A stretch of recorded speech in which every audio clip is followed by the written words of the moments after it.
নিরামিষ দিনে এইভাবে কাঁকরোল রান্না করলে খুব সুন্দর খেতে লাগে।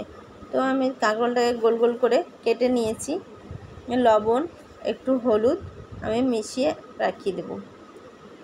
সে রেখে দিয়েছি। তেল গরম হয়ে গেলে কাঁকরোল দিয়ে আমি এটা তেলে নেড়ে নিয়ে ভাজতে দেবো। তার মধ্যে মশলা রেডি করে নেবো। সর্ষে, পোস্ত, কাঁচা লঙ্কা, কাজু বাদাম। ফিরে এসেছি 10 মিনিট পরে। কাঁকরোল ভাজা হয়ে গেছে।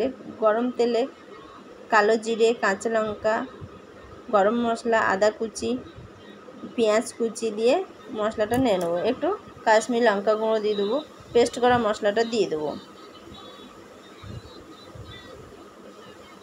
মশলাটা মেশানো হয়ে গেছে। ভালো করে কষে নিতে হবে মশলাটা। একটু লবণ হলুদ দিয়ে কষে নেবো। যখন মশলা তেল ছেড়ে দেবে তখন কাঁকরোল ভাজাগুলো দিয়ে দেবো।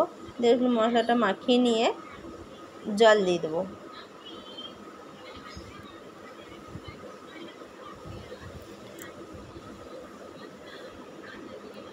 জল দিয়ে এবার রেডি হয়ে গেছে। ধনেপাতা ছড়িয়ে নামিয়ে নেবো। গরম গরম পরিবেশন করুন।